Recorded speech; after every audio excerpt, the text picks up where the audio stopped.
हरे कृष्णा। थोड़ा सा आज लेट हो गया बट हो जाएगा कंप्लीट। आज का सेशन बहुत बड़ा नहीं है इसलिए कोई दिक्कत नहीं है। तो ये जो भगवत गीता कोर्स या फिर डिस्कवर योरसेल्फ, ये आज से स्टार्ट हो रहा है। 5 दिन का ये सत्र है। उसमें हम लोग क्या क्या देखेंगे है ना, ये बताती हूँ। हम लोग उसमें 5 टॉपिक देखेंगे।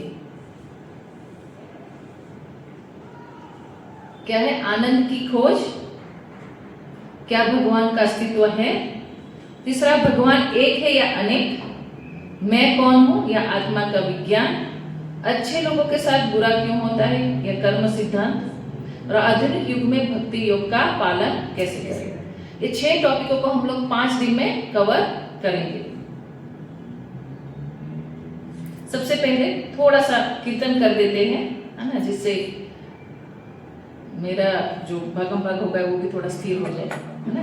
तो हम लोग, मैं गाती हूँ, यहाँ पे डिस्प्ले हो ही रहा है, तो मेरे पीछे पीछे आप लोग गाइएगा, है ना।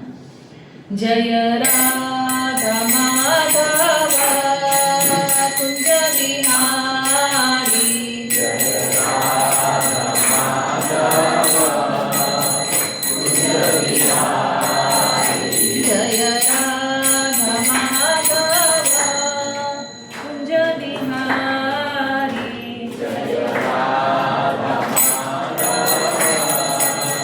कुंज बिहारी, जय गोपीजन वल्लभ गिरवरधारी, जय गोपीजन वल्लभ गिरवरधारी, यशोदानंदन व्रजजन रंजन, यशोदानंदन व्रजजन रंजन, यशोदानंदन व्रजजन रंजन, यशोदानंदन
प्रेमानंदे। ओम नमो भगवते वासुदेवाय। ओम नमो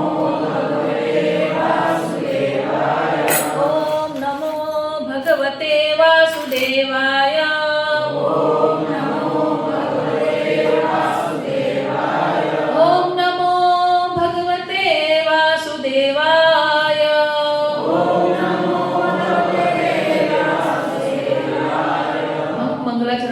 करेंगे, मेरे साथी सब लोग करिए। ओम अज्ञानतिमिरान्धस्य ज्ञानाञ्जनशलाकया चक्षुरुन्मिलितं येन तस्मै श्रीगुरुवे नमः। श्रीचैतन्यमनोभीष्टं स्थापितं येन भूतले स्वयं रूपं कदा मह्यं ददाति स्वपदान्तिकं।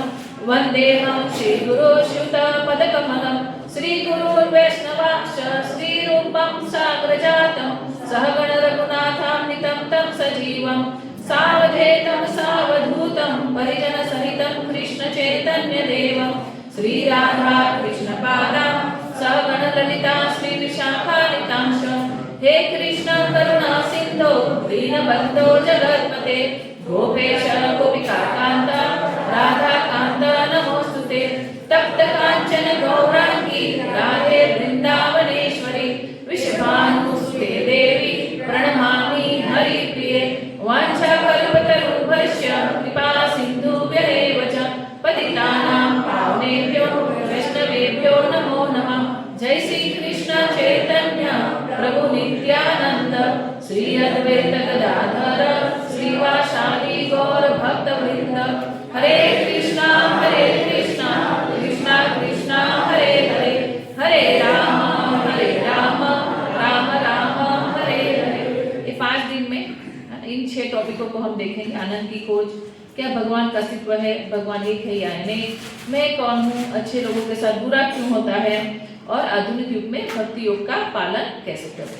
इन 6 टॉपिकों को हम कवर करेंगे इन 5 दिन में। सबसे पहले मैं शुरुआत करूंगी एक बात से जिसका आंसर आप लोगों को देना है। एक ट्रेन में व्यक्ति जा रहा था। वो व्यक्ति के पास टीसी आया। टीसी ने पूछा आपको कहाँ जाना है। उनको पहले टिकट मांगी, टिकट नहीं थी उसके पास, तो बोला आपको कहाँ जाना है। तो बोले जहाँ ये ट्रेन जाएगी वहां जाना है। बराबर। तो बोले आप कैसे, मतलब कैसे बैठे, कहाँ से बैठे। तो बोले जहां से लोग बैठे वहीं से मैं बैठा, है ना। तो जिसको पता नहीं है अपने मंजिल की, है ना, जो अपनी जो जगह पे उनको पहुंचना है, वो उसको अगर पता नहीं है और लोग जा रहे हैं इसीलिए जा रहा है ट्रेन में, तो उस व्यक्ति को हमें क्या कहना चाहिए। ऐसे व्यक्ति को हमें क्या कहना चाहिए। जो लोग कर रहे वैसा ही कर रहा है ना। क्या कहना चाहिए, मूर्ख कहना चाहिए, है ना। तो यही स्थिति हम लोगों की भी है ना। हमें ये मनुष्य जीवन मिला है, उसका उद्देश्य क्या है वो हमें पता नहीं है। तो इस 5 दिनों में आप लोगों को बहुत सुंदर सुंदर, है ना, सब्जेक्ट समझने को मिलेगा। कुछ आप जानते भी होंगे, कुछ आप लोगों के लिए बहुत नया होगा, है ना। इसलिए 5 दिन को बहुत अच्छे से अटेंड करिए, जिससे आपको पूरा बहुत सारी चीजों को क्लियर होगा। इसमें क्वेश्चन आंसर सेशन भी होगा। आप लोगों को कोई भी प्रश्न होगा तो लास्ट में आप लोग हमें पूछ सकते हैं। तो आज का सब्जेक्ट क्या है, आनंद की खोज। मुझे नहीं लगता कोई ऐसा व्यक्ति होगा जो दुख खोज रहा हो, है ना। सब लोग क्या खोजते हैं, आनंद ही खोजते हैं। सबसे पहले थोड़ा सा भगवत गीता का इंट्रोडक्शन इसलिए देंगे क्योंकि ये जो पूरा भगवत गीता का ये जो कोर्स है वो भगवत गीता के ऊपर बेस्ड है ना। इसीलिए थोड़ा सा नॉलेज होना चाहिए हमें कि भगवत गीता क्या है। कोई बता सकता है, क्योंकि ये नॉर्मल, अब तो गीता काफी फेमस होगी जब से नरेंद्र मोदी जी सबको गिफ्ट देने लगे, है ना, तब से लोग थोड़ा सा जानने लगे गीता के विषय में। तो कोई बताएगा भगवत गीता क्या है। व्याख्या में बहुत कुछ बता सकते हैं। जीवन का मैनुअल है। जैसे हर एक चीज खरीदते उसके साथ एक मैनुअल बुक आता है, उसको कैसे यूज करना है। कुछ एरर आए तो उसमें से देख के हम उसको सॉल्व करते हैं। वैसे ही हमारे जीवन में कुछ भी कठिनाई आए तो उसका सॉल्यूशन कहाँ है, श्रीमद् भगवत गीता में। भगवत गीता किसने कही, भगवान श्री कृष्ण ने। किसको कही, कहाँ पे कही, कुरुक्षेत्र महाभारत युद्ध में। अब देखिए आजकल के लोगों को बड़ी समस्या है कि हमारे पास समय नहीं है, है ना। लोगों के पास हम कुछ भी बोले कि चले आइए कथा सुनिए, भगवान के बारे में सुनिए, मंदिर में दर्शन करने आए, तो लोग बोलेंगे हमारे पास समय नहीं है। तो क्या अर्जुन के पास रणभूमि में युद्ध करने से पहले समय था? अगर आप एग्जाम देने जा रहे हो तो आपका वो समय कितना बिजी शेड्यूल रहता है, कितना आप टेंशन में रहते हो।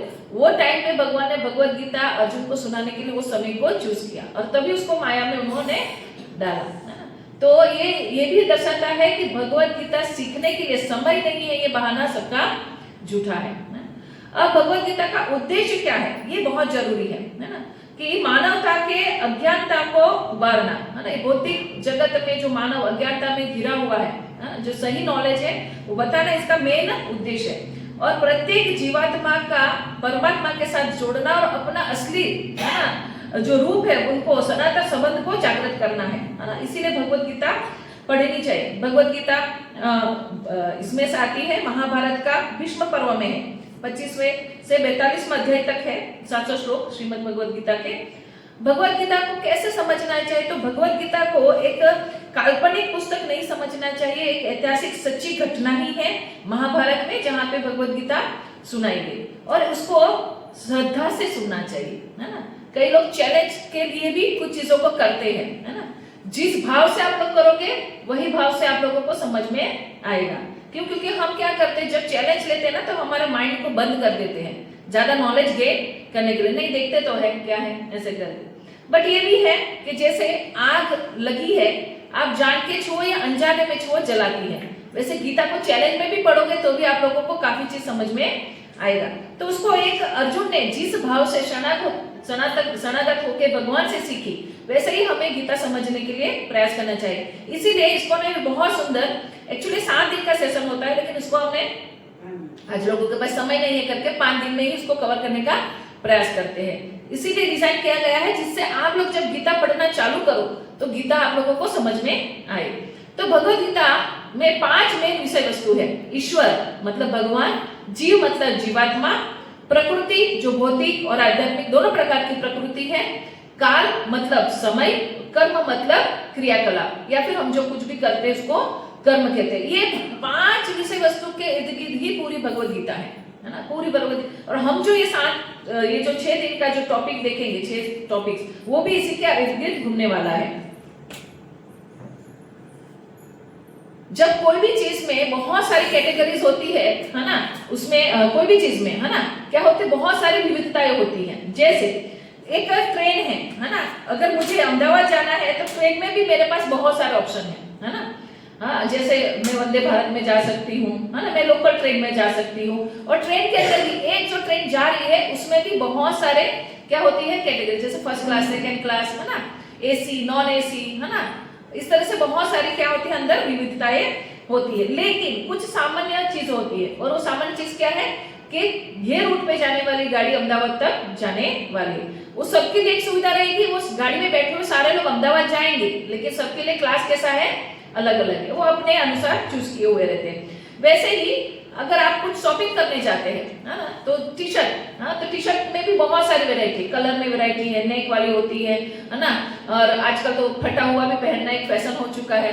तो बहुत सारी प्रकार की कॉलर वाली बहुत सारी टी शर्ट्स होती है। तो वो टी शर्ट में क्या है विविधता, लेकिन अगर उसमें समानता देखे तो समानता क्या है, इस शरीर को ढकती है ना। तो वैसे बहुत सारी चीजों में समानता भी है और विविधता है। कोई भी चीज को आप ले सकते हो जिसमें समानता भी और विविधता भी है। वैसे ही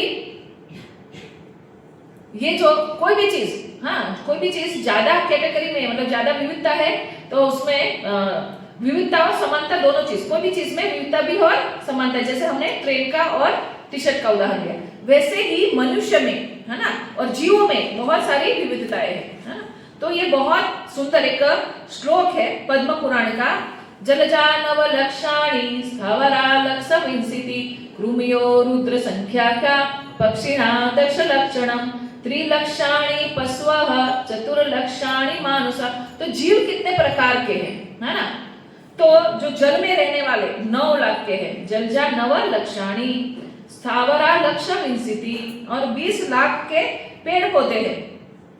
कृमियो रुद्र संख्या का, रुद्र मतलब क्या है, 11 लाख प्रकार के कीड़े हैं। पक्षिणा 10 लक्षणम, और 10 लाख के क्या है पक्षी जो उड़ने वाले, और 30 लक्षाणी पशु, 30 लाख प्रकार के पशु है, और 4 लाख प्रकार के क्या है, मनुष्य है। इतनी कैटेगरी जीवात्मा में है। टोटल कितनी बोलते हैं, 84 लाख योनि।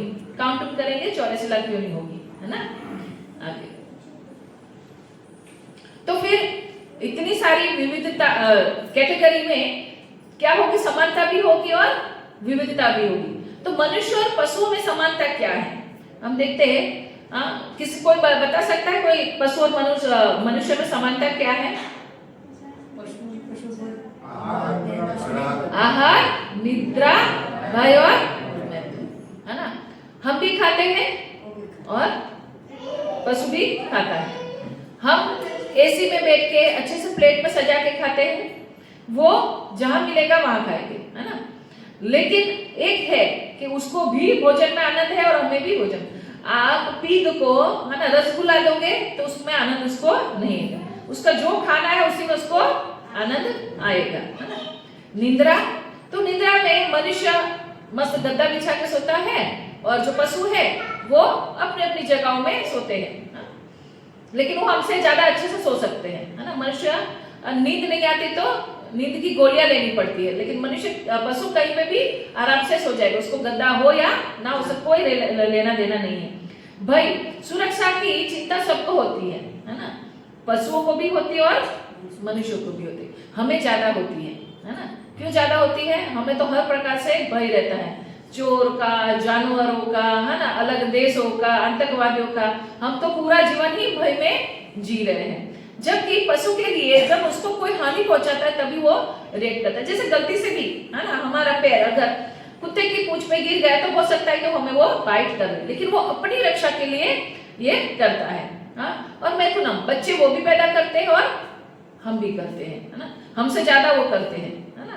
एक जो पशु है उनको 5-5, 6-6 बच्चे एक साथ होते हैं, और मनुष्य तो ज्यादा से ज्यादा 1 या 2 ही बच्चे पैदा करते हैं। तो ये हमारे अंदर समानता है, आहार, निद्रा, भय और मैथुन।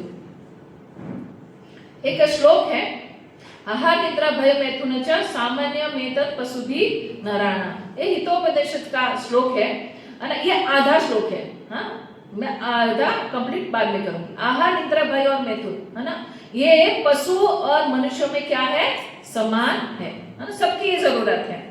तो इनमें कुछ विविधता भी होगी मनुष्य और पशु में। कोई बता सकता है क्या विविधता है? पशु और मनुष्य में क्या विविधता है?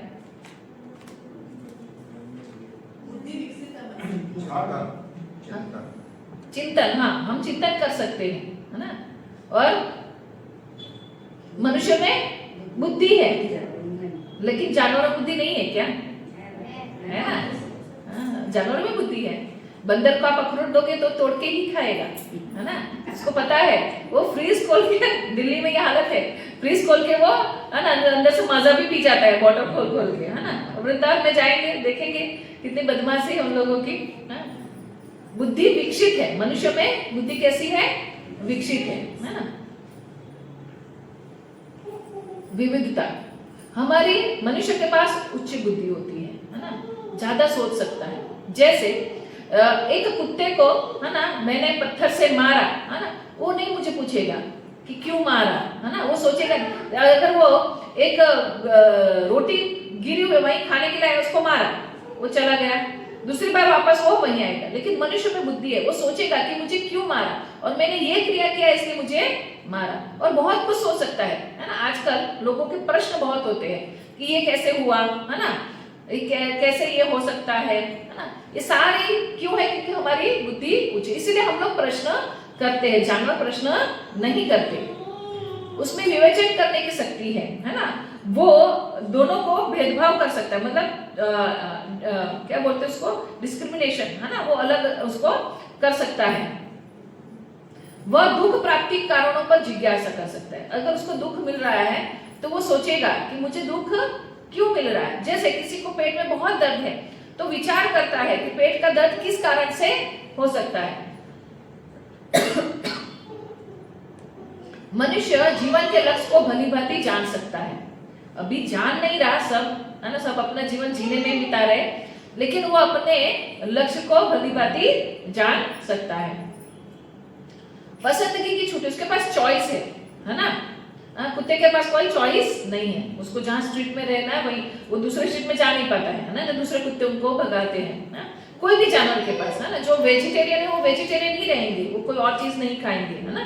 आप उसको पिज्जा दो तो उनको वो पसंद आने वाला नहीं है। तो मनुष्य के पास चॉइस करने की छूट है।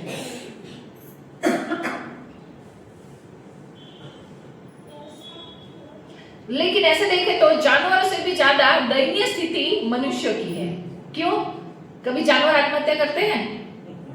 नहीं करते। कभी सुना क्या किस जानवर आत्महत्या की? नहीं। लेकिन आज भारत देश में आत्महत्या का दर बहुत बढ़ चुका। कल ही रात को मेरी बहन का फोन आया, एक लड़की ने नीट की एग्जाम दी, अच्छे मार्क्स आए, लेकिन पहले राउंड में, तो पहला ही राउंड हुआ, मेडिकल में उसका नहीं हुआ तो उसने आत्महत्या कर ली। इतनी सुंदर लड़की दिखती है ना, इतनी मेहनत करते हैं बच्चे। ये रीजन क्या है? बच्चों के अंदर वैल्यूज की कमी हो चुकी है ना। वो एक ही दिशा में भाग रहे हैं है ना। बच्चों को जितना जीतते हैं ना उतना हारने की भी, हार जो पचाने की जो शक्ति है वो भी होनी चाहिए। और वो तभी मिलेगी जब वो शास्त्रों को पढ़ेंगे, जब वो मंदिर जाएंगे तो उनको पता है कि कुछ नहीं होगा जीवन में, तो लास्ट में कहा जा रहा है भगवान तो हमारे सहारे के लिए बैठे हैं है ना। लेकिन ये बहुत बड़ी ये है कि अभी आप लोगों को पता है नीट का एग्जाम भी जब लीक हुआ तो कितने बच्चों ने आत्महत्या कर ली। तो आत्महत्या करना जैसे एक कॉमन जैसा हो गया मनुष्य में है ना। और जिसका बच्चा है थोड़ा सा शांत करने की प्रयास करेगा। नींद की गोलियां है ना, कोई भी जानवर को नींद नहीं आती ऐसा होता है क्या? वो तो अपने से सो जाता है, उसको कभी गोली चाहिए कि चला आज गोली खा के सोऊंगा, ऐसा जानवर को जरूरत नहीं है ना। और मनुष्य को करोड़ों अजोबपति लोगों को रात को नींद नहीं आती है और उनको क्या लेना पड़ता है? नींद की गोलियां लेनी पड़ती है। खतरा, उसको हमेशा भय सताता रहता है मनुष्य को है ना। जानवरों को मैंने बताया वैसा उसके ऊपर कुछ अटैक होता है तभी वो क्या करेगा, बाकी बिंदास सोएगा। ऐसा नहीं कि मैं स्ट्रीट में सोया हूँ, कोई भी जानवर है ना, तो वो सोचेगा, वो पेड़ पे सोई हुई चकली ऐसा नहीं सोचती कि मैं गिर जाऊंगी है ना, वो ऐसा नहीं। लेकिन हम अगर घर में सो रहे तो हमें ये चिंता रहती है कि कहीं भूकंप ना आ जाए, कहीं पानी ना भर जाए वापी में है ना, मधुबन डैम टूट जाएगा तो कहाँ तक पानी जाएगा है ना। कई लोग गाड़ी लेके भाग गए थे इस अफवाह की वजह से है ना, मधुबन टूटा करके। तो व्यक्ति को हमेशा खतरा, हर चीज से खतरा है ना, इवन अपनों से भी उनको क्या रहता है?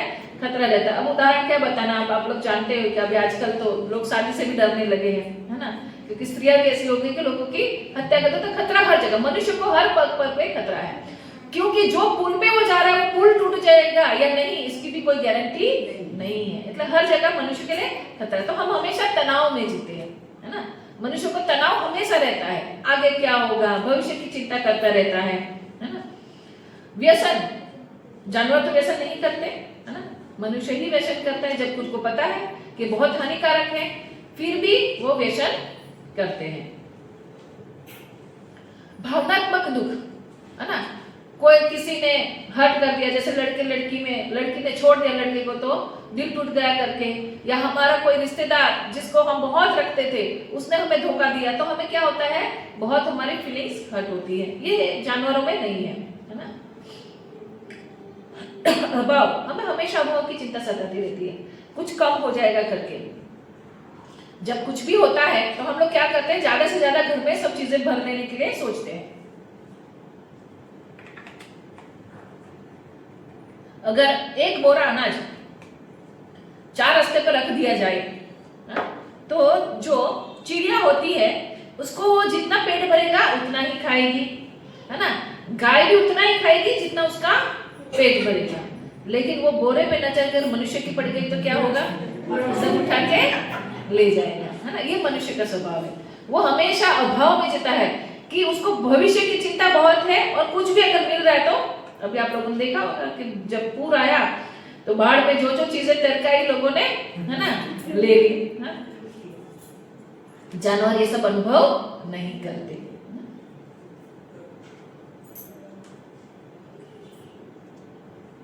तो फिर what is the goal of your life? तो हमारे जीवन का उद्देश्य क्या है? क्या है? हैप्पीनेस। हम क्या करना चाहते हैं? खुश रहना। ये तनाव, ये सारी चीजों से हम लोग दूर होना चाहते हैं। हम जो भी कुछ करते हैं, है ना, वो उसके पीछे एक ही रीजन होता है कि हम सुखी हो जाए, है ना। हम अगर पैसे भी कमाते हैं तो हम सोचते हैं कि पैसा कमा के हम लोग कंफर्टेबल लाइफ जिएंगे और उससे हम लोग क्या हो जाएंगे, सुखी हो जाएंगे, है ना। एक बच्चा जब पढ़ता है तो पढ़ाई क्यों करता है कि मैं एक अच्छी कोई डिग्री प्राप्त करूंगा तो आगे जाके क्या होगा, मैं अच्छी जॉब करूंगा और ज्यादा पैसा कमाऊंगा और मैं सुखी हो जाऊंगा, है ना। फिर कमाने लगता है तो उसको सोचता है एक विवाह करूंगा, है ना, जिससे एक सुंदर पत्नी घर में आएगी तो मैं सुखी हो जाऊंगा, है ना। फिर वो अगर साइकिल पे जा रहा है तो उसको इच्छा होती है कि मैं क्या ले लूं, गाड़ी ले लूं। इसीलिए ऐसा होता है कि हमें हमारा हर बार सुख की व्याख्या क्या हो जाती है, चेंज होता है कि ये इतना मिल जाए तो सुखी होऊंगा, इतना मिल जाए तो सुखी होऊंगा, ऐसे तरह से करके उन लोगों को हमेशा यही चीजें सताती रहती है कि और भी थोड़ा सा प्राप्त करूंगा तो मैं सुखी हूं। जो 10 करोड़ रुपया भी कमा रहा होगा साल का, वो भी क्या सोचेगा, और मुझे कमाना है ना। कई बार ऐसा सोचते हैं कि इंद्रिय तृप्ति से आनंद का स्रोत नहीं, इंद्रिय तृप्ति आनंद का स्रोत। कई बार लोगों को लगता है इन हमारी जो सेंसेस है उनसे हम लोग भोग करेंगे तो हम क्या होगा, हमें आनंद मिलेगा। जैसे, है ना, यहाँ पे बताया गया है जो तितली होती है ना, जो आपको पता होगा आग में वो कीड़े, एक प्रकार के कीड़े, और अभी बारिश में तो बहुत दिखने मिलते हैं, है ना, जो लाइट के आजू बाजू भी घूमते रहते हैं। वो अपने आंखों की तृप्ति के लिए, उनको वो लाइट देखना बहुत पसंद है, इसलिए वो क्या करती है, वो दिए में जाके, पहले तो दिए होते थे, है ना, हम लोग जब छोटे थे तो मुझे याद है दिए के आजू बाजू बहुत सारे कीड़े मर के गिर जाते थे, है ना। और ये जो हिरण है ना, उसको बांसुरी या कोई ऐसे वाजित्र बजाया जाता है जिससे वो उसकी आवाज अपने कान को संतुष्ट करने के लिए वो भागता रहता है और उसको शिकारी पकड़ लेता है ना। मछली अपनी जीवा के लिए, है ना, मछली जीवा की लालसा के लिए उनको क्या किया जाता है, एक कांटे में, है ना, छोटा सा कीड़ा बांध के पानी में डाल देता है और वो खाने जाती है और वो फंस जाती है और फिर वो अपना जीवन उसका गवा देती है। और हथनी क्या करके, हाथी को अगर पकड़ना रहता है ना तो हथनी को उसको स्पर्श करा के उसको ऐसे ट्रेन किया जाता है कि वो क्या करेगा, हाथी को स्पर्श करके आगे चली जाएगी और आगे बहुत बड़ा खड्डा होगा, वो ट्रेंड है इसलिए वो खड्डे से किनारे से जाएगी, लेकिन हाथी उसके पीछे पीछे बिना देखे क्या होगा, चलता जाएगा और वो खड्डे में गिर जाएगा। फिर उसको बहुत दिनों तक उसको भूखा रखा जाता है जिससे उसकी ताकत कमजोर हो जाए और फिर बाद में उसको पकड़ लिया जाता है। वैसे ही नाक के लिए, है ना, जो भंवरा है वो फूलों की सुगंध के लिए, कमल की सुगंध के लिए वो वहीं बैठा रहता है। शाम हो जाती है और फिर कमल क्या हो जाता है, बंध जाता है। तो ये जो इंद्रियां है वो हमें सुख नहीं देती। हमें कभी कभी लगता है इन आंखों से हम सुख को प्राप्त करेंगे, हम बहुत अच्छा खा के, है ना, सुख को प्राप्त करेंगे। हाँ, कुछ बहुत सुन के देखिए, मुझे ये बताइए कि अगर जिनको रसगुल्ला पसंद है ना, उसको एक रसगुल्ला दिया बहुत चाव से खाएगा, 2 3 4 फिर बढ़ जाएगा तो क्या होगा, उससे वो इरिटेट हो जाए। जिसको जो सब्जी पसंद है रोज खिलाओ, बाद में वो क्या बोलेगा, हद हो गई, अब इसको क्या करो, बंद करो। एक ही म्यूजिक रोज रोज सुनने से भी क्या होता है, कंटाला आने लगता है, फिर हमें उसमें भी क्या चाहिए, चेंज चाहिए, है ना। तो ये ऐसे कोई भी इंद्रियों से कभी भी पूर्ण आनंद नहीं मिल सकता, है ना, वो चेंज होता है। तो ये जो सुख है वो कैसा होना चाहिए, उससे पहले थोड़ा और एक बात बताऊंगी। कई लोगों को लगता है कि पैसा होने पे हम सुख प्राप्त करेंगे, तो पैसा होने पर अगर हम सुख प्राप्त करें तो सोचिए पैसे से हम खाना खरीद सकते हैं, लेकिन क्या हम भूख खरीद सकते हैं? कई लोग ऐसे होते हैं जिनको भूख नहीं लगती। मेरी बाजू में एक माता जी रहते हैं, वो मुझे आके यही बोलते कि मुझे वो बहुत कमजोर होती जा रही है। तो मैं बोली आप क्यों कुछ खाते? बोले मुझे भूख ही नहीं लगती, मुझे खाना अच्छा ही नहीं लगता। जब उसके पास सब कुछ है, बहुत पैसे वाले लोग हैं, बट क्या कर सकते हैं, है ना। तो हम पैसे से कभी भूख नहीं खरीद सकते, खाना खरीद सकते। वैसे ही हम अच्छा पलंग खरीद सकते हैं लेकिन नींद नहीं खरीद सकते। हम मेडिसिन खरीद सकते हैं लेकिन अच्छा स्वास्थ्य नहीं। एक बार बीमारी घुस गई, आप मेडिसिन से उसको सिर्फ दबा सकते हो, उसको क्योर करने में पूरा बहुत समय जाता है या वो पैसे से खरीदा नहीं जाता। फिर प्राणायाम करो, अपने एक्सरसाइज करो, उसी से वो ठीक होगा। तो हम लोग क्या करते हैं ना, ऐसा सोचते हैं कि ये पैसे से सबको प्राप्त करेंगे। अगर पैसे से सब कुछ प्राप्त कर सकते तो बहुत पैसे वाले लोग आत्महत्या नहीं करते, बहुत ज्ञानी लोग आत्महत्या नहीं करते, है ना। ये ऐसा हुआ है कि बहुत फेमस पर्सन भी क्या करते हैं, आत्महत्या करते हैं। इसीलिए ये फेमस होना या पैसा या बहुत ज्ञान, ये सारी चीजें हमें सिर्फ और सिर्फ भ्रम लगती है कि ये सारी चीज प्राप्त करने से हम सुखी होंगे। तो सुख कैसा होना चाहिए, है ना? हम अगर कोई भी सुख को प्राप्त करते हैं तो सुख कैसा होना चाहिए? शाश्वत, हमेशा रहना चाहिए, है ना? वो कैसा होना चाहिए? हमेशा रहना चाहिए और हमेशा बढ़ाने वाला होना चाहिए। ऐसा नहीं, मैंने बताया वैसे रसगुल्ला खाते हैं, एक में जो आनंद आया, दूसरे में आया, तीसरे में, पांचवें में फिर वो आनंद, फिर तो छठे में हम उसको उबकाने लगेगा कि बहुत हो गया, अब नहीं खा सकते। लेकिन शाश्वत जो आनंद है वो कैसा होना चाहिए? बढ़ने वाला होना चाहिए और विविधतापूर्ण। उसमें भी हमें, मैंने बताया एक जीवा का ही उदाहरण ले लेते हैं कि एक ही चीज खा खा के लोगों को कट्टा लगता है, उसको क्या चाहिए? विविधता चाहिए। तो सुख में भी क्या होनी चाहिए? विविधतापूर्ण होना चाहिए।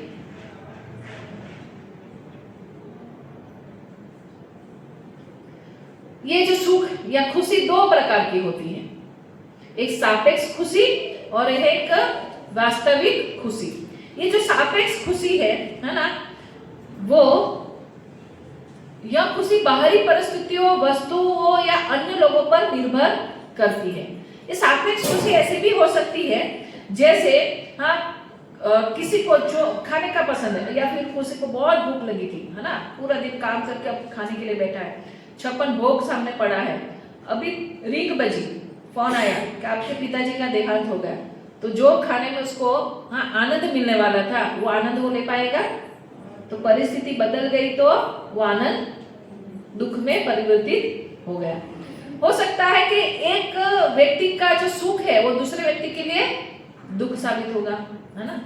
जैसे जो छतरी वाला है उसको बारिश पसंद है, लेकिन जो बाहर ठेले में सब्जी बेचते हैं वो सोचेंगे अगर बहुत बारिश होगी तो हम सब्जियां नहीं बेच पाएंगे। कोई डॉक्टर होता है, बीमारी डॉक्टर के लिए अच्छी है, कोई बीमार पड़ेंगे तो डॉक्टर का धंधा चलेगा, लेकिन वो जो जिस व्यक्ति को बीमार हुआ है उसके लिए वो क्या है? दुख है। तो एक सुख किसी और का क्या हो सकता है? दुख बन सकता है ना? तो ऐसे बहुत सारे उदाहरण हम लोग ले सकते हैं कि जो मेरे लिए सुख है लेकिन दूसरे के लिए क्या है? दुख है। कोई एक दो बता सकता है? सोचिए।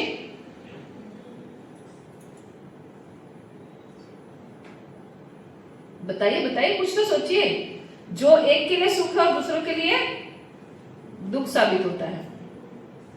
बताइए।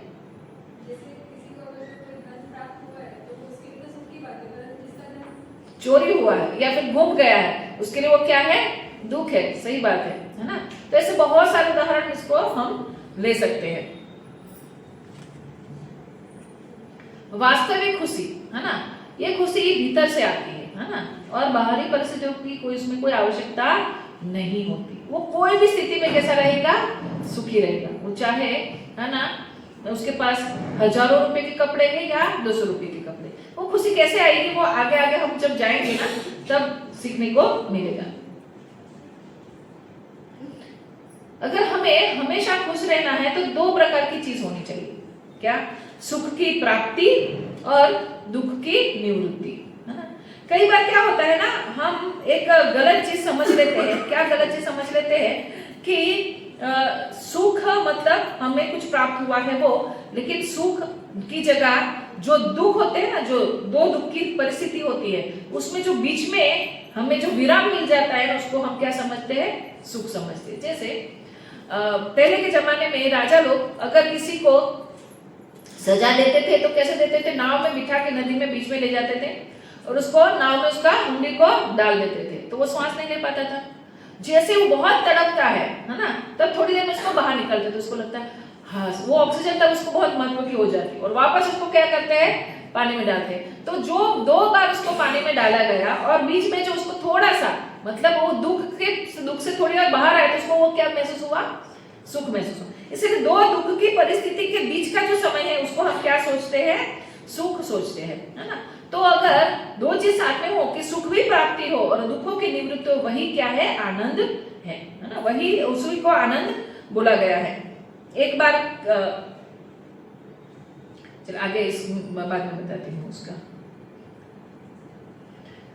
अब दुख जो हमारे साथ जो समस्या होती है, खुशी हमने 2 प्रकार की ली या आनंद 2 प्रकार का है, तो समस्या भी 2 प्रकार की होती है। सापेक्ष समस्या और वास्तविक समस्या। सापेक्ष समस्या क्या होगी? सापेक्ष समस्याएं जो है वो किसी एक का, जो मैंने बताया वैसे खुशी दूसरे के लिए क्या हो जाएगा? दुखी, या किसी व्यक्ति की वजह से मुझे क्या मिल रहा है? सुख मिल रहा है। इसी को सापेक्ष, और सबका अलग अलग होगा, है ना। जैसे मैं अगर मेरी बात करूं तो मुझे ऐसा लगेगा कि मेरे जो फ्लैट उसकी जगह मेरा बंगलो होता तो मैं ज्यादा खुश होती। ये सबकी पर्सनल क्या होगा?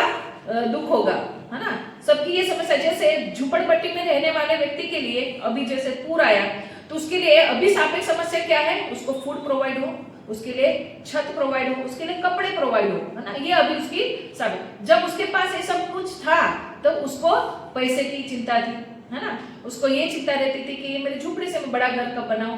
तो ये जो सापेक्ष समस्या है वो सबके लिए क्या हो सकती है? अलग अलग हो सकती है।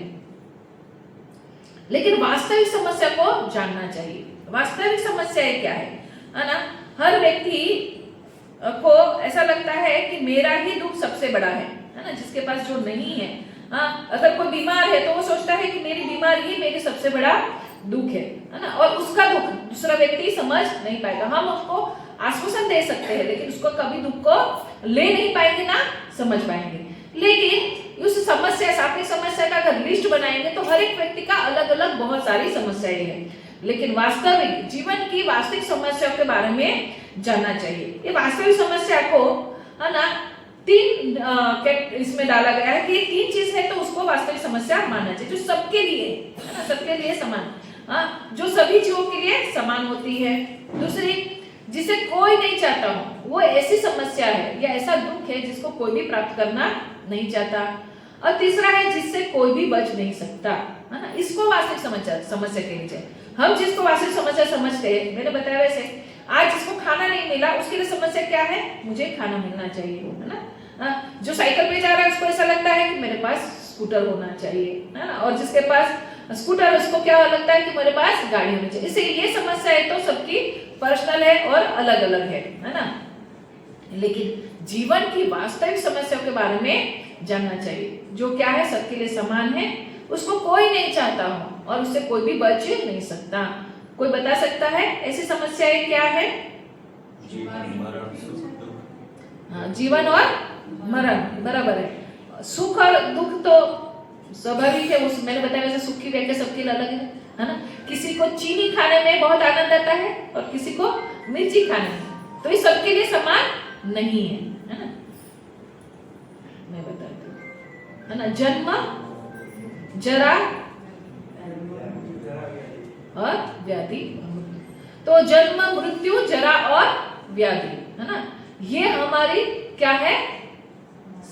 मेन समस्या, वास्तविक समस्या। देखिए, जन्म हर एक व्यक्ति लेता है ना।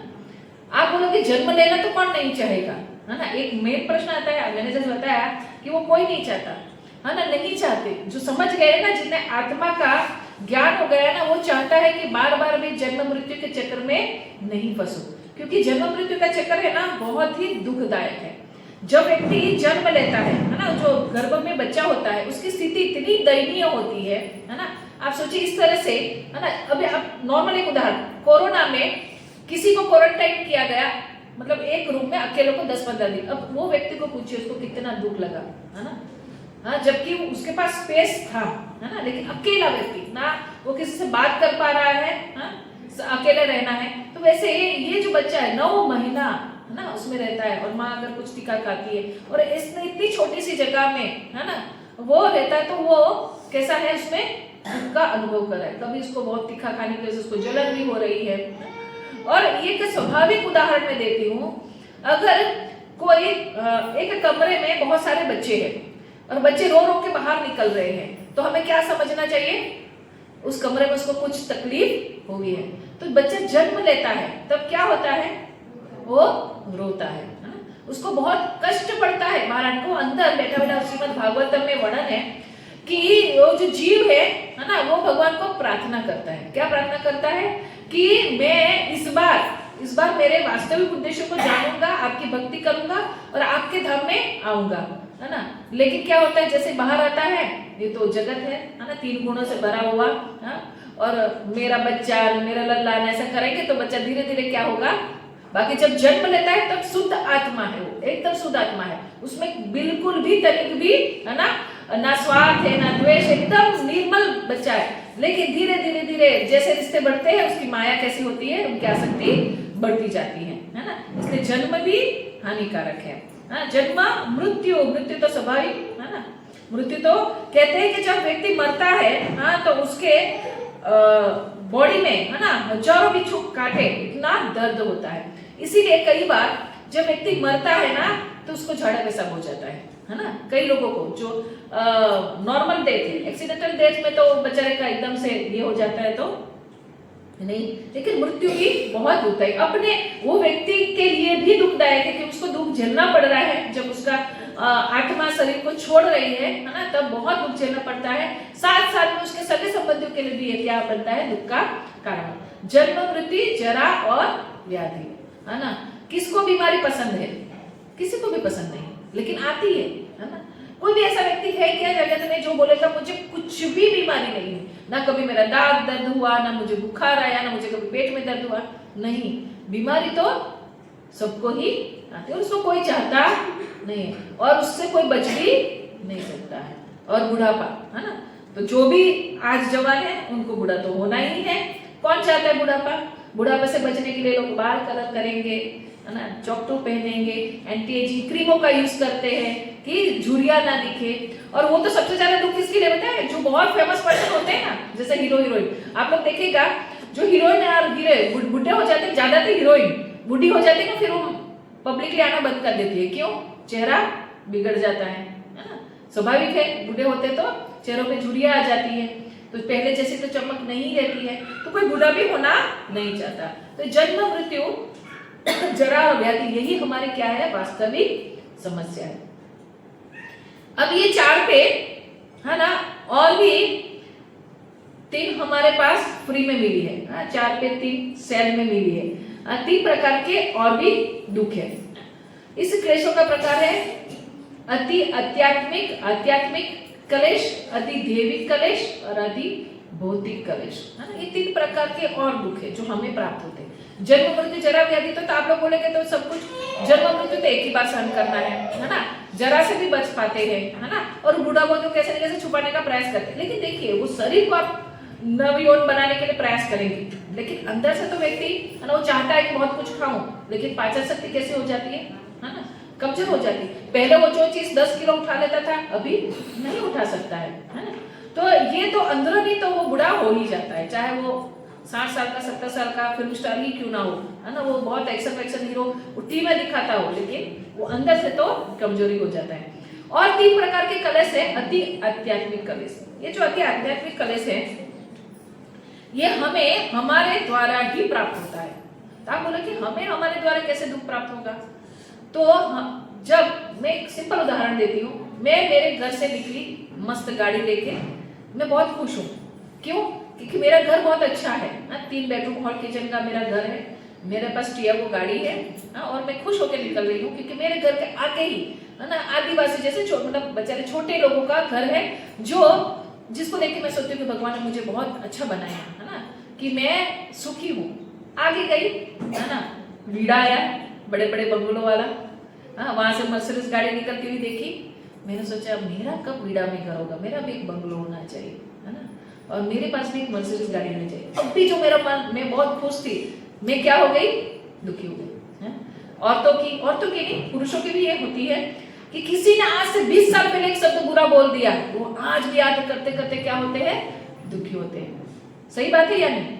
याद आता रहता है ना, और बार बार हम लोगों को बताते रहते हैं कि मेरे साथ ये हुआ, उसने मेरे को ऐसा बोल दिया, है ना, और हम क्या करते हैं, तो वो व्यक्ति ने एक बार कर दिया, है ना, लेकिन हम उसको बार बार याद करके क्या कर रहे हैं, अपने आप को दुखी कर। वो व्यक्ति करके कहाँ चला गया वो भी पता नहीं, लेकिन हम क्या करते हैं, उस चीज को याद करते करते क्या करते हैं, रोते रहे। तो वो हम अपने आप को ही दुख दे रहे, अपने मन से ही हम अपने आप को क्या कर रहे हैं, दुख दे रहे हैं, है ना।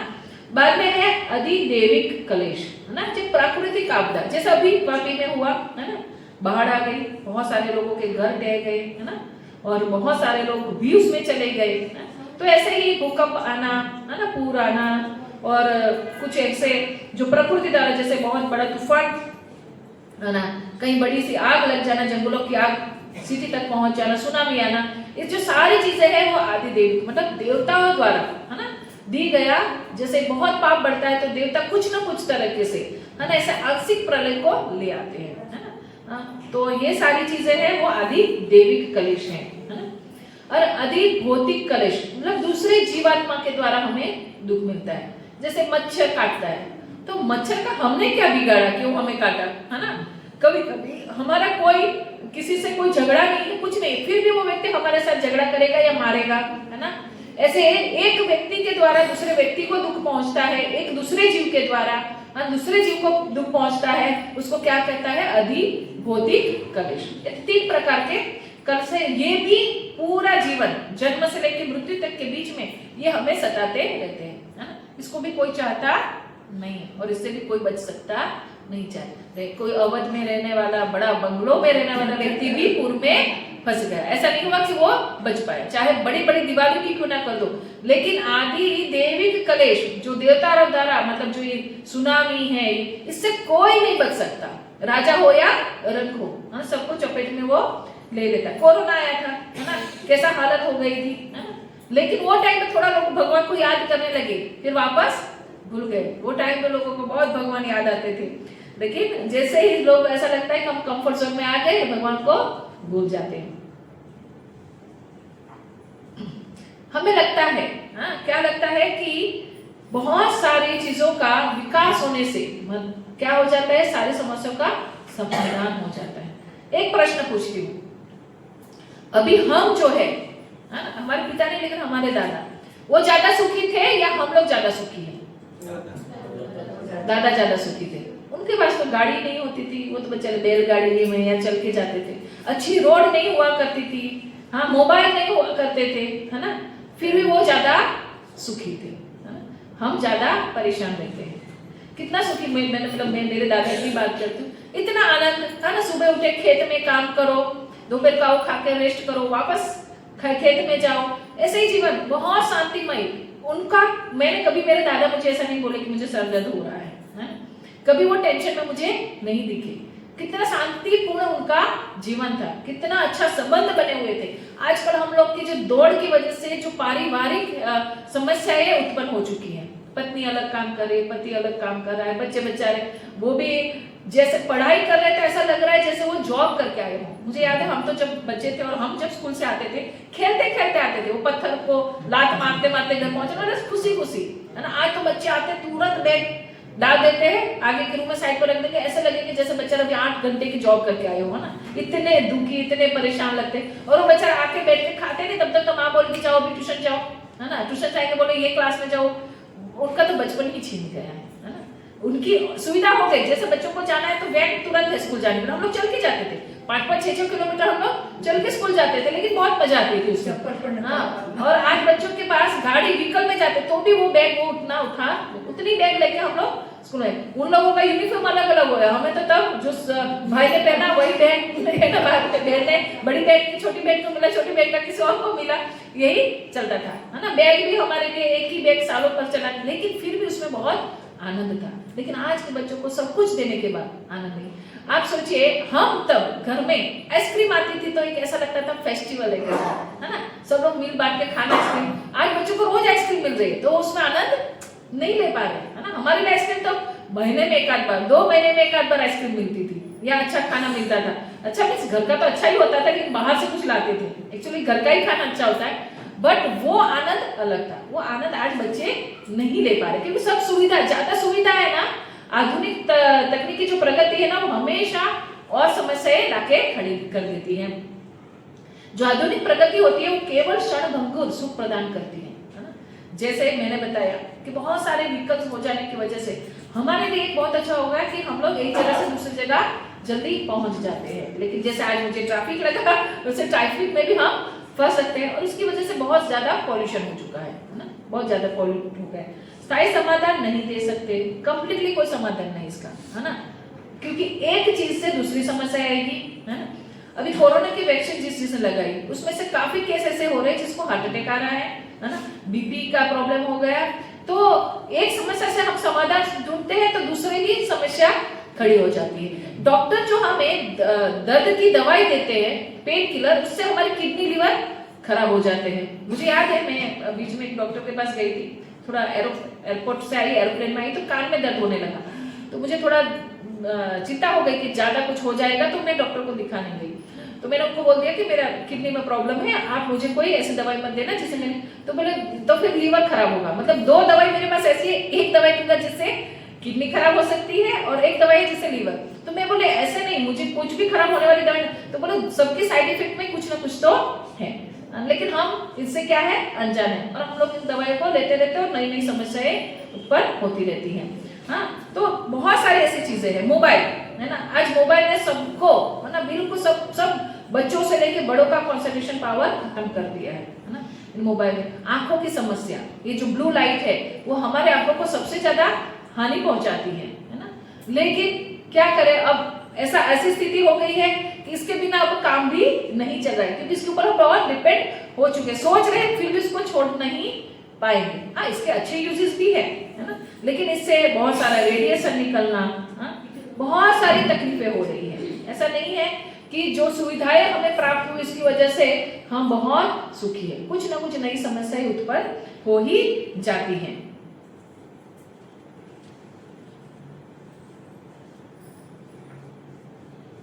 ये श्लोक खत्म करेंगे मस्त पूरा। अब अच्छा पूरा लाइन, आहार निद्रा भय मैथुन च सामान्यतः पशु भी नरा, पशु और मनुष्यों में आहार निद्रा भय और मैथुन सेम है, लेकिन धर्मो ही तेसो अधिको विशेष धर्मेण ही न पशु की समान। धर्म ही एक ऐसा है जो मनुष्य को पशु से क्या करता है, अलग करता है, और धर्म के बिना मनुष्य कैसा है, 2 पैर वाला पशु है। ये मनुष्य शरीर मिला है। एक उदाहरण देती हूँ कि 2 मित्र थे गांव में, एक फॉरेन चला गया और दूसरा गांव में खेतीबाड़ी करता था। जब वो आया तो अपने दोस्त के लिए मर्सिडीज गाड़ी गिफ्ट कर रखी उसने कि मैं, मेरा खास दोस्त, मैं तुम्हारे लिए मर्सिडीज गाड़ी लेकर आया, क्योंकि वो करोड़पति था, है ना। तो वो मर्सिडीज गाड़ी को क्या करता था, खेत से लकड़ी लाने के लिए, चारा लाने के लिए, है ना, ये सब में यूज करता था। तो उसने दोस्त ने देखा, उसको बोला ये तुम्हें पता है क्या है, ये कौन सी गाड़ी है तुम्हें पता है? तो बोले मुझे तो यही काम में लग रही है कि यहाँ से वहां मुझे खेत से लाने के लिए ठीक रहेगी, ट्रैक्टर की जगह मैं इसको यूज करूंगा। तो ये सही यूज है कि मर्सिडीज गाड़ी का? नहीं। तो वैसे ही हमारा जो शरीर है, हमें जो शरीर प्राप्त हुआ है, या हम जो है ये मनुष्य बने हैं, तो उसका उद्देश्य कुछ अलग है ना। तो मूर्ख कहलाए जाएंगे अगर इसका उपयोग हम सिर्फ और सिर्फ खाने पीना, सोना और बच्चे पैदा करने के लिए ही करेंगे तो, है ना। इस कुछ अलग है। मनुष्य को अगर भगवान ने अलग बनाया, उसको तार्किक बुद्धि दी है, तो उसके पीछे कुछ ना कुछ रीजन है। उस रीजन को हमें सोचना चाहिए।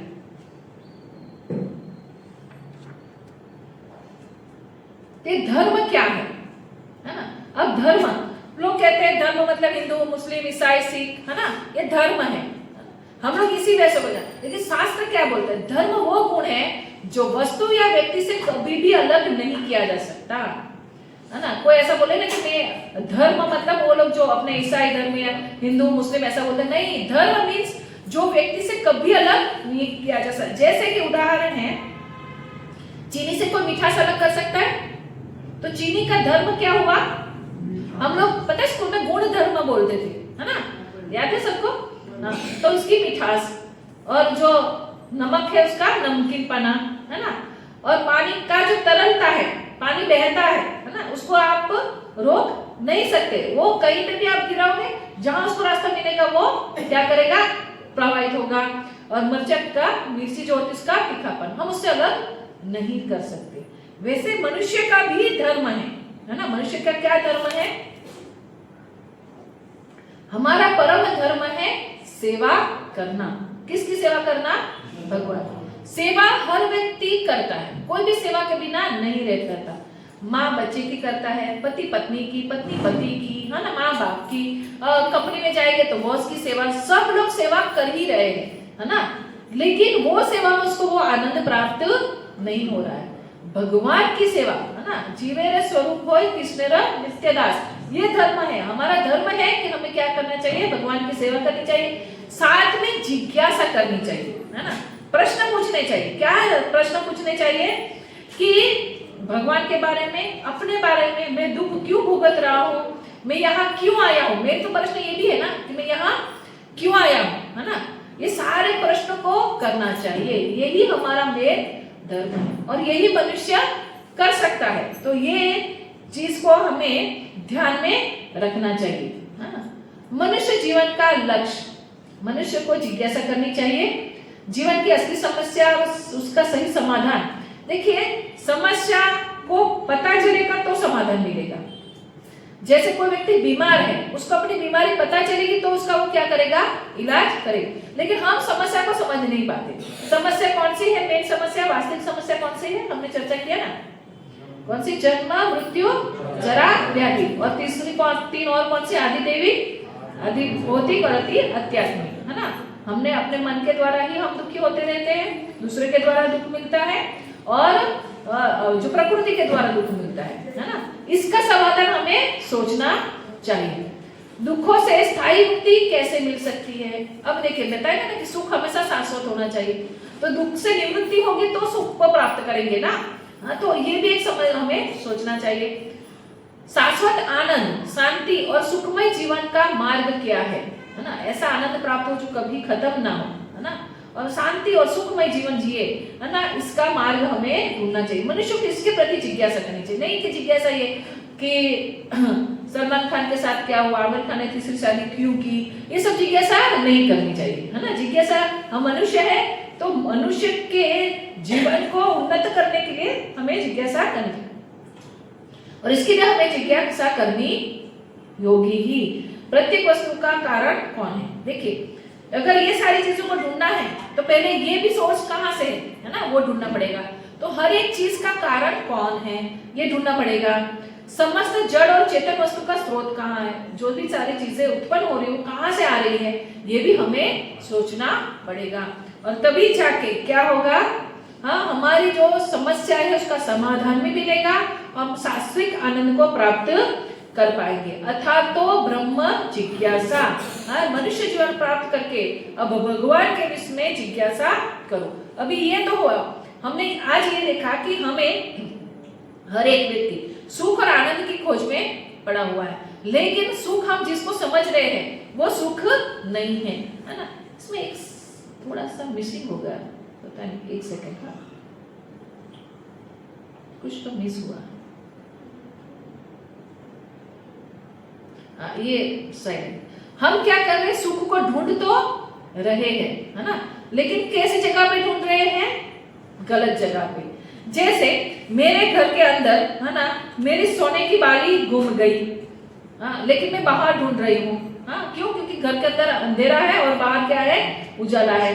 और जैसे रण में जाते हो, रण में जाते हो तो क्या होता है, रण में क्या होगा, आप अगर जाएंगे तो आपको ऐसा लगेगा कि आगे पानी है, लेकिन पानी होता है क्या, ऐसे आपको रास्ते में भी दिखाई देता है ना। उसको क्या कहते हैं, मृगचरिका, जो सामने ऐसा लगता है कि पानी है लेकिन नजदीक है तो पानी नहीं है ना। तो ये जो है वो क्या है, ये हम जो चीज ढूंढ रहे हैं वो गलत जगह पे। एक हमारे में पढ़ाई में आता था अकबर बिरबल की स्टोरी। अकबर ने बिरबल को बोला कि तुम 4 मूर्ख को ढूंढ के लेके आओ, है ना। तो वो जब ढूंढने निकला तो एक व्यक्ति कुछ ढूंढ रहा था रास्ते में, जो स्ट्रीट लाइट थी उसके नीचे। तो उसने बोला कि आप क्या ढूंढ रहे हो, तो बोले मेरी अंगूठी गिर गई है ना, तो मैं अंगूठी को ढूंढ रहा हूँ। तो बोले अच्छा कब गिरी, कैसे गिरी, तो बोले मैं जा रहा था रास्ते में तो वहां गिर गई। तो बोले वहां गिरे तो तुम यहाँ क्यों ढूंढ रहे हो, तो बोले अरे मूर्ख हो क्या, वो तो अंधेरी जगह है, उजाला में ही ढूंढा जाएगा ना। तो वो उसको लिख लेता है कि भाई ये एक पहले नंबर का मूर्ख है। और बाद में वो आगे जाता है तो एक व्यक्ति, है ना, रेत में कुछ खोद रहा था। तो उसने पूछा कि आप क्या खोद रहे हो, तो बोले मैंने अपना बैग इस रेत में छुपाया था और समुद्र में मैं स्नान करने गया था। तो बोले अच्छा आपने कुछ तो निशानी छोड़ी हुई, हाँ, बोले वो बादल की निशानी मैंने छोड़ी थी। अब बादल तो क्या करता है, जगह बदलता है। तो उसने लिख लिया कि ये भी मूर्ख है। अब 2 मूर्ख को लेके वो बीरबल के पास, अकबर के पास गया बीरबल। और उन्होंने बताया कि ये ऐसे स्टोरी बताई कि इसलिए इसको मैंने मूर्ख माना और इसको भी मैंने मूर्ख माना। तो बोले तो दो ही है, दो मूर्ख कौन है? तो बोले एक आप और एक मैं, क्योंकि मूर्ख को ढूंढने के लिए आपने बोला तो भी आप क्या हुए? मूर्ख। इतने सारे काम छोड़ के अगर मूर्ख को ढूंढने के लिए बोलेंगे तो क्या माना जाएगा? मूर्ख। और दूसरा मैं भी सारा काम छोड़ के मूर्ख को ढूंढने का, इसलिए मैं भी मूर्ख हूं। तो ऐसा ही है, हम क्या कर रहे हैं? सही वस्तु ढूंढ रहे हैं, सही में आनंद ही ढूंढ रहे हैं, लेकिन कैसी जगह पे? गलत जगह पे। इसीलिए हमें क्या नहीं मिल रहा है? सुख। इसको कहा गया है ना, हमें जब दूध लेना होता है तो दूध जहाँ मिलता है उसको दुग्धालय कहते हैं, है ना। पुस्तक चाहो तो इसको क्या कहते हैं? पुस्तकालय, है ना। वैसे ही ये भगवत गीता में इसको कहा गया है दुखालयम अशाश्वतम, है ना। ये कैसा है? दुख से भरा हुआ है। तो ये यहाँ पे दुखालयम लिखा गया है, तो यहाँ पे हम क्या ढूंढ रहे हैं? सुख ढूंढ रहे हैं, है ना। इसलिए हमें कंटिन्यू सुख, और सुख मिलता भी है। जैसे कभी बोलेंगे चलेगा इसी में मुझे मजा है, जैसे कई लोगों को, है ना, झूपड़पट्टी में गटर के नीचे नजदीक ही रहने की आदत हो जाती है, तो उसको बड़े बड़े बिल्डिंगों में घर दे देते हैं, सरकार बांध देते हैं कि भाई यहाँ से साफ सफाई हो और वहां जाए, तो भी वो क्या करेंगे? वो घर किराए में देंगे और वहीं आएंगे, क्योंकि उनको उसकी क्या हो गई है? आदत पड़ गई। तो वैसे ही कई लोग बोलेंगे कोई बात नहीं, हमें तो यही जगत में अच्छा लग रहा है, चाहे दुख मिल रहा है ना, लेकिन ये जगत भी कैसा है? अशाश्वत है, मतलब कभी भी कंटिन्यू रहने वाला नहीं है ना। तो एक तो ये दुखों से भरा है, और उसमें कैसा है? ये शाश्वत रहने वाला नहीं है। तो इसीलिए कहा जाता है कि हम सही चीज को ढूंढ रहे हैं, लेकिन कहाँ पे ढूंढ रहे हैं?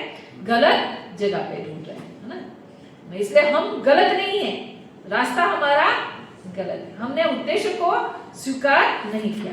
तो आज जो हमने देखा ना, उसके बाद हम कल, मैंने बताया लास्ट जो था वो क्या था कि हमने ये तो जान लिया हमें दुख मिलता है, तो हर एक चीज का स्रोत क्या है और हर एक चीज कहाँ से निकलती है, वो मतलब कल का टॉपिक जो है वो भगवान होते हैं और भगवान है, तो भगवान और देवताओं में क्या अंतर है, ये सारी चीजों को हम कल कवर करेंगे। कल का थोड़ा ज्यादा बड़ा टॉपिक रहेगा, मतलब लगभग 1.25 घंटा जितना जाएगा, 1.25 घंटे से 1.5 घंटे जितना। तो आप लोग तो सब बराबर टाइम पे आए थे, मैं ही लेट हुई ट्रैफिक की वजह से, तो मैं थोड़ा कल और जल्दी निकल जाऊंगी, है ना।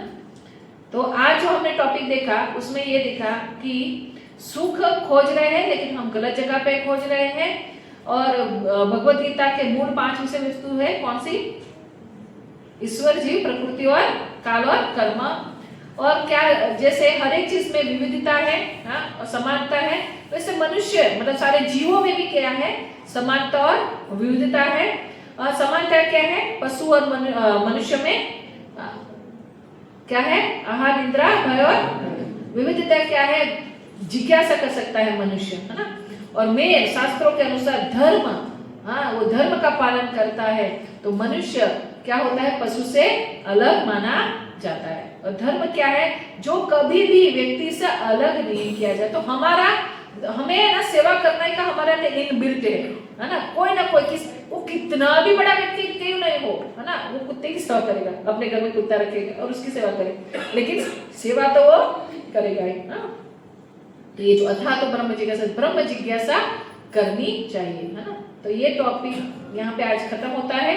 हैप्पीनेस, आप बोलोगे आपने तो सुख कैसे मिलेगा, वो तो बताया ही नहीं, वो आगे आएगा, है ना। क्योंकि इसके लिए पहले हम कहाँ से आए, ये सारी जगह कहाँ से आई, है ना, हम कौन है, ये जानना जरूरी है, फिर हमें पता चलेगा, है ना। और एक टॉपिक ये है ना कि अच्छे लोगों के साथ बुरा क्यों होता है, तो ये बहुत महत्व का और बहुत ही इंटरेस्टिंग टॉपिक है। तो आप लोग रेगुलर इस क्लास में आइए 5 दिन तक, और 5 दिन में इन सारे टॉपिकों को हम कवर करेंगे। इसके विषय में किसी को कोई जिज्ञासा है तो प्रश्न पूछ सकते हैं। एक स्टोरी करके फिर मैं खत्म करती हूँ।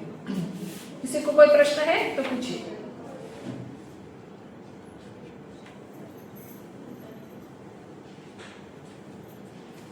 जो श्रीमद् भगवत गीता है ना, वो भी हमें इसीलिए प्राप्त हुई। जो अगर आप किसी ने भगवत गीता पढ़ी हो तो सबसे पहला उसमें जो श्लोक है वो भी एक जिज्ञासा ही है ना। धृतराष्ट्र जिज्ञासा करते हैं और उसके आंसर में धीरे धीरे आगे भगवत गीता चलती है। श्रीमद् भागवतम वो भी क्या है, परीक्षित महाराज की जिज्ञासा है और सुखदेव गोस्वामी उनको आंसर दे। जहाँ जिज्ञासा, जहाँ प्रश्न होते हैं वहीं आगे आगे ज्ञान बढ़ता रहता है। एक स्टोरी कहूंगी। एक राजा थे, है ना। राजा एक साधु के पास गए और साधु को बोला कि मुझे सुखी होने का कोई मंत्र दो। तो साधु ने बोला ठीक है, चलो बगीचे में चलते हैं। वो बगीचे में गए। साधु को बोला कि तुम एक वो तितली जो उड़ रही ना उसको पकड़ लो, उसको तुम पकड़ोगे तो मैं तुम्हें सुख प्राप्त करने का मंत्र दूंगा। तो वो तितली को पकड़ने के लिए दौड़ रहा है। आपको पता है तितली पकड़ना तो बहुत ही मुश्किल होता है। बार बार वो थक गया, मतलब काफी समय वो तितलियों को पकड़ने के लिए बिताया। साधु एक जगह बैठ के सब देख रहे। वो थक के एक पेड़ के नीचे शांति से बैठ गया। बहुत थका था तो थोड़ी देर के लिए ज्यादा शांति से बैठा। जैसे ही थोड़ा समय हुआ तितली उड़ के उसके पास आके उसके हाथों के ऊपर बैठ गई। इसका मोरल ऑफ द स्टोरी क्या है? हम क्या करते हैं? सुख की खोज में इधर उधर भागते रहते हैं। जब भी सुख शांति से बैठेंगे सुख अपने आप आएगा। त्याग, है ना, भगवत गीता में कहा गया है बहुत सारी चीजों को त्यागना है, हाँ? तब शांति प्राप्त होती है। ऐसा नहीं कि हमारा घर त्यागना है, पत्नी त्यागनी है, पति नहीं, है ना, वो आगे आएगा तब आप लोग आगे और टॉपिक देखेंगे तो। लेकिन ये है कि हम भागेंगे तो सुख प्राप्त होने वाला नहीं है ना। बॉम्बे में आप जाएंगे ट्रेन में लोगों को देखते हैं कितना बच्चा सुबह सुबह, है ना, जाएंगे और वापस आएंगे दौड़ ही रहे। मतलब आप बॉम्बे में देखते हैं ना तो भागम भागी है। तो कमलोचन प्रभु जी जो हमारे महाराज अभी तो महाराज हो चुके, वो बता रहे थे कि मैं जब पहली बार आया था तो मैं ये सब माहौल देख के थोड़ा सा सहम गया। तो मैंने एक व्यक्ति को ऐसे पूछा कि आप लोग इतना दौड़ क्यों करते हो ऐसा करके, है? तो बोले पैसे कमाने के लिए। तो बोले उसके हाथ में पावड़ा था, पावड़ा भी खा रहा था वो व्यक्ति, है ट्रेन। तो उन्होंने बोला पैसे कमाने के लिए। तो प्रभु जी बोले अच्छा पैसा कमा के क्या करोगे? तो बोले सुखी से रहूंगा, खाऊंगा पीऊंगा। तो बोले तुम्हें खाने का इतना टाइम नहीं मिल रहा है तो तुम क्या करो, भागम करो इस खाने के लिए तुम इतना दौड़ रहे हो, उसमें कैसे हो आसान हो। तो यही होता है, हमारी दौड़ बहुत फास्ट है, ये भी ले लूं वो भी ले लूं और उसी की वजह से हम सुखी नहीं, हम सामने शांति नहीं है और शांति नहीं है तो आनंद प्राप्त होगा नहीं। आप जो नदी होती है, नदी में किनारे पेड़ होते हैं, पेड़ का नदी के अंदर बहुत सुंदर छाप दिखेगी, ऐसा लगेगा जैसे पेड़ नदी के अंदर हो, या फिर आप खड़े हो तो आप अपने आप को पूरा देख सकते हो अपने प्रतिबिंब को। लेकिन उसके अंदर एक कंकर डाल दो, देख पाएंगे? वो जो नदी है ना वो हमारा मन है ना। अगर मन में विक्षोभ कर दिया, पत्थर डाल के जैसे नदी में विक्षोभ कर दिया, तरंगे उठेगी तो अपने आप को साफ देख पाएगा? पेड़ को देख पाएगा? नहीं। वैसे ही पहले हम अपने आप को जाने तब जाके क्या होगा, हमें सही आनंद की प्राप्ति होगी। हरे कृष्णा। मैं आशा रखती हूँ आप लोगों को काफी चीजें क्लियर हुई होगी। मैं थोड़ा फास्ट गई क्योंकि मुझे ऐसा लगा कि समय कम पड़ेगा, लेकिन है अपने पास समय। किसी को कोई प्रश्न है पूछ सकते हैं, कुछ समझ में नहीं आया तो मैं वापस भी वो चीज को समझा सकती हूँ। कल का हमारा टॉपिक क्या है? भगवान के विषय में, है ना।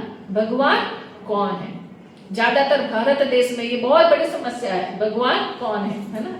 तो बहुत कल सुंदर तरीके से हम इसको एक्सप्लेन करेंगे, क्योंकि शैव है, वैष्णव है और देवीय भी है, सब शाक्त जिसको कहा जाता है। सबको लगता है कि जो गणपति को मानते हैं बोले गणपति भगवान है ना। और आप बोलोगे आप तो हरे कृष्ण वाली हो तो आप तो कृष्ण को ही भगवान साबित करोगे, है ना। लेकिन हम शास्त्रों के अनुसार चलेंगे, है ना, शास्त्रों से चलेंगे। विष्णु कौन है ना, कृष्ण कौन है, सारे अवतार कहाँ से आते, ये सारे कल क्लियर करने का प्रयास करेंगे। कल का टॉपिक थोड़ा बड़ा है, मैं टाइम से आ जाऊंगी, आप सब तो टाइम से आ गए थे, है ना। मैं थोड़ा जल्दी निकलूंगी, मुझे नहीं पता था इतना ट्रैफिक शाम को होता है, मैं कभी शाम को बाहर निकलती नहीं हूँ, है ना। ठीक है, किसी को कोई भी प्रश्न है, जाहिर में नहीं पूछना है, पर्सनली भी पूछना है तो आप हमें पूछ सकते हैं। नीचे सबके लिए महाप्रसादम है, तो महाप्रसादम सब लोगों को लेके ही जाना है। मंदिर में भोग लगा हुआ भगवान का प्रसाद है, इसको स्वीकार करिए सब लोग। मैं संख्या नहीं बताती, कल से और थोड़ा सा अच्छे से अरेंजमेंट करेंगे। हरे कृष्ण। जोर से हरे कृष्ण महामंत्र सब लोग, एक बार हरे कृष्ण महामंत्र सब लोग, एक बार हरे कृष्ण महामंत्र सब लोग। हाँ, सब लोग एक बार जोर से हरे कृष्ण महामंत्र बोलेंगे, है ना। हरे कृष्णा कृष्णा कृष्णा हरे हरे, हरे राम राम नीचे प्रसादम में सब लोग